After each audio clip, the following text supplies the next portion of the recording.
Hello girlfriends and welcome to another episode of Tried and Tested. Today we're going to be trying out some dupes, copies, fakes. Let's see how they compare to the original. So this is the BADgal Bang Mascara from Benefit. It's a volumizing mascara that's supposed to give you the look of falsies, and this costs $44. Now this is from NOVO and it's also called the BADgal Bang Mascara. It's also supposed to be a volumizing mascara. It contains a fiber formula and this costs $2.99. It looks really similar to the Benefit one. I mean in terms of like color, the name, the design of the tube as well. Oh my god, I really had to check which one is which. I had to read the name. On some level, you're kind of like, wow. But on another level, it's like, wow. Why would you do that? You know what I mean? It's like, I don't know. I have feelings. Alright, so let's try out the mascara and see how that looks. Let's look at the brushes. Immediately you can see such a huge difference. The Benefit one, you've got these like really short spiky bristles, which I love because they're so good for like short lashes and they're great at grabbing everything. And this one you can see the fibers everywhere. Now I can't tell if this will transfer nicely onto the lashes, but at the moment it looks very clumpy. I'm gonna try the Benefit one on the right side first. So the Benefit one, it's it's alright. So in terms of giving you that dramatic look, it's actually really impressive and not too clumpy if you're going for that. But if you just want a regular volumizing, lengthening mascara, then I feel like this is maybe not for you. Okay, I'm very scared to try this one. So you look at this giant clump on it, like I'm not sure if I'm supposed to scrape it off or leave it on for the fibers because I mean look, this is really thick and stodgy. Let me try first. Maybe the brush does something magical to it. I can feel the bristles sort of like grabbing my eyelashes, but there's no product coming off. Okay, you know what? I'm just gonna leave the fibers on and then we see what happens. Yeah, the fibers are not really attaching to my eyelash. Oh, there we go a bit. Actually, you know, it does darken the lash. Actually, you know, it doesn't look too bad. Like, at first I was like, okay, this is not doing anything. But if you keep going over it again and again and again, it kind of gets darker and it actually looks quite natural. This brush is kind of hard to get into the corners because there's so much stuff on it. The first time round when I took out all the fibers and I went like almost nothing came out. So I kind of had to leave the fibery thing on in order to get some kind of effect. But at the same time, the fibers come out in clumps. And they stay in clumps on the brush and they also kind of come out in clumps on your lashes. When it does manage to coat, it's alright. Like it colors the lashes, it volumizes it a little bit, but it's also a bit clumpy and the brush does nothing to separate the lashes or help separate the lashes. Like you would have to go in with a, I don't know, a metal comb or something to separate it again if it really bugs you. Whereas this one, like the lashes are all very separated and it gives you great definition and also lots of volume. This one, I know it's $2.99, but I feel like there are also like affordable mascara options that will actually do what mascara is supposed to do. You know what I mean? Because I have a feeling you're gonna end up wasting so much product anyway because so much of the product that's in here is actually not usable. So would I get this? No, I wouldn't even bother. I feel like it's almost a waste of $2.99. Yeah. So this is the Instant Age Rewind Eraser Multi-Use Concealer from Maybelline and it's got a cushion tip applicator. It's supposed to help to cover your dark circles and your fine lines immediately.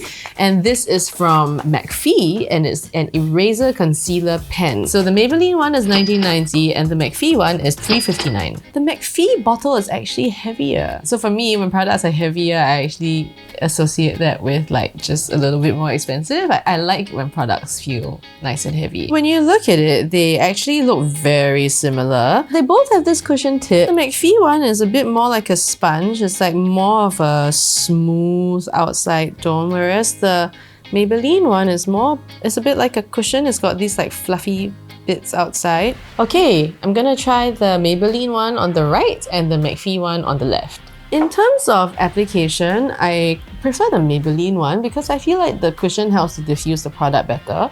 The MACFEE one, it just kind of feels like just taking a sponge tip and like dabbing the product on. Like it doesn't have to spread it or anything, so it feels like it's more dependent on you controlling how much product you put on, whereas the Maybelline one, like I feel like it helps to spread it out and just do a bit more of that job for you. In terms of coverage, I feel like both are alright. I feel like the Maybelline one builds up more evenly, whereas like the MACFEE one, it does feel like it settles into cracks a bit more. We'll let this sit for a while, see how it performs, and we'll come back to it.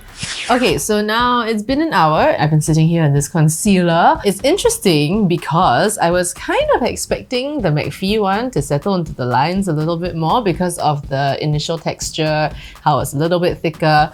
But when I'm looking here, the lines are actually more obvious on the Maybelline side. For the smile lines, I feel like it's quite clear that on the Maybelline side, it's a little bit more cracked than the MACFEE side. Coverage, I feel like the Maybelline side is a little bit better. But in general, I feel like I wouldn't use either of these because like I don't really like sponge applicators that are attached to the product. And my hair is like, oh no, bacteria. You know what I mean? So I feel like I generally stay away from those. Even though sponges do help to diffuse the product quite nicely, and I do like the effect. But usually after about, say, a month, I find myself reaching for the product a little bit less because I don't know, I just like mentally, subconsciously, I just cannot. Alright, so this is the Play 101 stick from Etude House. It is a contour duo and it's supposed to give you a crease-free natural finish.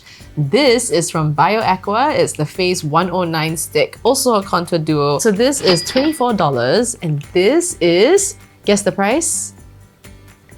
$198. They look so similar. So they put the number in the middle, the words wrapped there, and then they've got the color. They changed the angle of it, but pretty much, I mean, it's quite clear it's following something. On the inside, they look quite different. The Etude House one, the stick is thicker. It feels quite nice. Whereas the BIOAQUA one is, it feels like more plasticky and a bit lighter, and it's also smaller. The tip Etude House one is angled, whereas the BIOAQUA one is just straight with a dome top. Okay, so we're gonna try the Etude House on the right and BIOAQUA on the left. Actually, for both, right, I feel like these colors are not really great for contouring. I find that I don't really quite like these shades of browns for contour because it just pops and shows quite a lot more. Yeah, so the Etude House, it does have a little bit of drag because it's quite matte, but it goes into like a powder finish. I feel like it kind of melts into the skin a little bit better than the BIOAQUA one. Like the BIOAQUA one, even though I've blended it out, I feel like I can still see the contour quite clearly. So overall, I mean, I don't think I would use the BIOAQUA one. For highlighter, I still don't mind, but for contour, I definitely don't want it to be that clear. I mean, I don't mind people seeing my highlight, I'm cool with that. Like, yes! Glow. This one, it is not a dupe, it is not a copy. I think this goes into a flat out fake. Alright, so this is the original. This is from Glossier. It is their Cloud Paint, which I love. Now this is a gel cream blush and it's very easily buildable and it gives you that natural flushed look. They don't ship to Singapore yet. Now this is US $18, which is about Singapore $25. This is the fake that we found online and this was around $4. At first glance, they really look incredibly similar. If you are not super familiar with Glossier, I feel like you wouldn't be able to tell the difference at all. Even side by side, I might think, oh, it's a different shade and not necessarily that it's a copy or a fake. Alrighty, let's try this out. Let's use the real one first. Now the great thing about this, right, is that you need so little product to kind of get so much coverage with the color. See, with just that little dab, I've already got like quite a nice color. So if I just want to add a little bit more to build it up, no problem. Alright, so now let's try this one. There is significantly less product in this, I feel. Like the color on this is actually quite nice and you also get a great color payoff. If you look at the texture, I feel like it's an okay texture. I mean, it's not exactly the same as the Cloud Paint texture, but it's an okay texture. Like I can't imagine a product being like that. When I feel it here, like it feels very oily and waxy. So I don't know like in the long run like whether that would like clog up your pores or something, but it does feel a bit oily. But in terms of like color and all that, it's actually a really nice color. Finish is, I find Cloud Paint to be a little bit more subtle. In a way, there's a sort of airiness about the way the color comes through. This one just feels a bit more present. Okay, so for this, at the moment it looks okay and it's performing alright, but it's not something that I would buy because, yeah, if you think about it, like I don't know who the real company is, I don't know what the ingredients in there are, so I don't know if I trust to use this in the long run on my face. Yeah, so I would not buy this. This is the Dyson hairdryer. Now, we've reviewed it before and I love my Dyson hairdryer. But there is a downside to this, and that is the price tag. It is $599. So it comes in a variety of colors. And then they have a silver and white one, which is not available in Singapore anymore. But I think this dupe is kind of based off of that. And this is a $50 hairdryer. Okay, so pretty simple. It's a hairdryer with one attachment.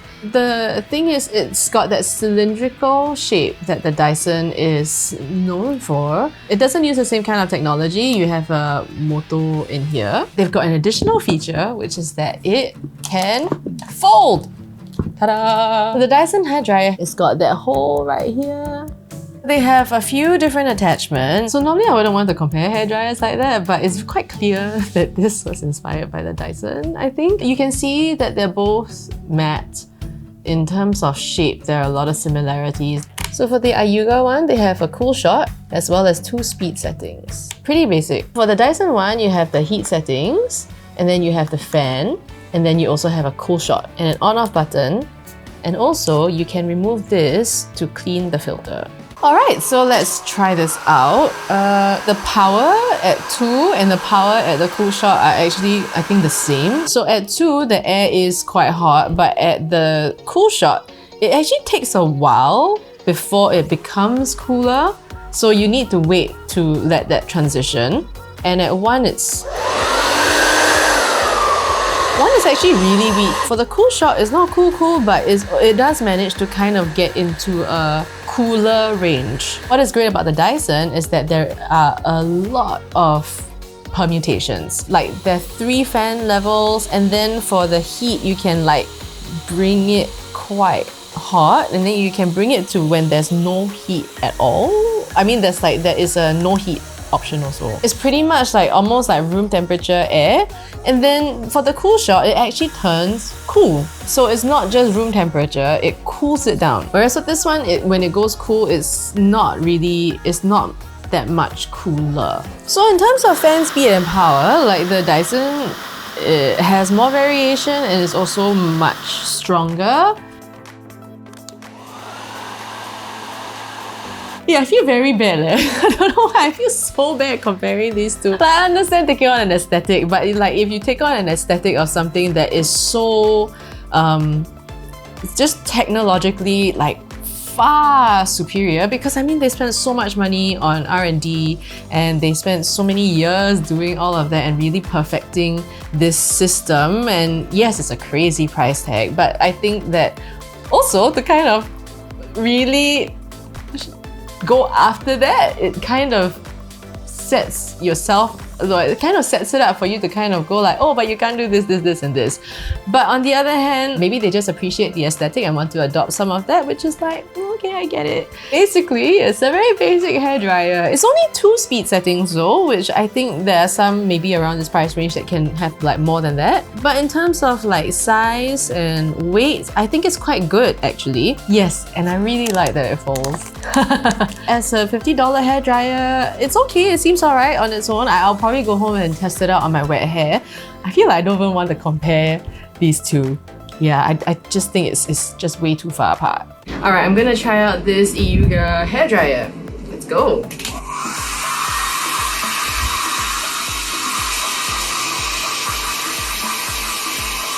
Guys, you know what? This hairdryer is actually not bad! Because of the way that it sounds, I actually thought it was going to leave my hair like a bit of a frizzy mess, which is what, I mean, because it kind of sounds a bit like the hairdryers that you would find in some hotels, where they're very much like, I'm giving you there's a hairdryer. It's not exactly like a great hairdryer. So the way that it sounded and how it felt, I just didn't think it was going to do very much at all. But now at the end of it, like, wow, like my hair looks shiny and it feels smooth and it did the job.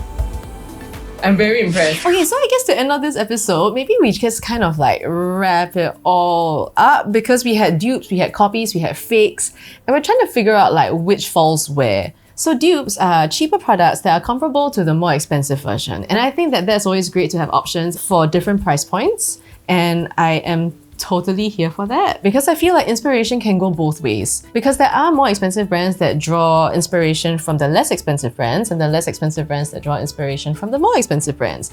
And I think it's kind of nice to see the ideas floating around, and at the end of the day, when you buy a product or you buy from a brand, it's not always just buying the product, you're also buying what the brand stands for, you're also buying the branding. You know what I mean? You're buying all of those things, and so I think having options is a great thing. Now, when it comes to copies, now this is the part where I'm not really sure about. So for copies, it's like when they make something that looks so much like something else and then they just change the name, right? Or like they make minor tweaks so maybe like legally they don't get into problems or whatever reason. And for that, I'm really not sure how I feel about it because I feel like there's no creative input. I see what you've created and I want to make the exact same thing, but then maybe they substitute it with like cheaper formulas or other things, and then they sell you the illusion of the thing at a much lower price. I personally would much rather go for the dupes. Now for fakes, they're really trying to pretend and pass off as something else. And I think that's actually dangerous because you might buy a fake without knowing it. And with fakes, you don't even know the original company. You don't know what ingredients they put in because obviously they didn't put in the actual ingredients they put in. And you don't know if it's safe. So in general, like I feel that when it comes to like makeup or like food and all that kind of thing, no matter the price point, there's always risk, right? It's just how much risk. Yeah, so I think whatever category it falls into, I think if it's anything that you put on your skin, anything that you consume, just, you know, exercise some caution. Alright, so we've come to the end of the episode. If you want to find out more about the products, where to get them from, how much they cost, you can go to our Tried and Tested Facebook page, or you can check out the links in the description box down below. And if you've already subscribed to our channel, thank you very much. Now all you need to do is hit that bell. Not this one. This bell! And you'll be notified every time a new video comes out onto YouTube, or you can just download the Clicknetwork app. Not this one. And you'll be able to watch the videos before they come onto YouTube. Alright, till next time, stay safe, wash your hands, and go be beautiful!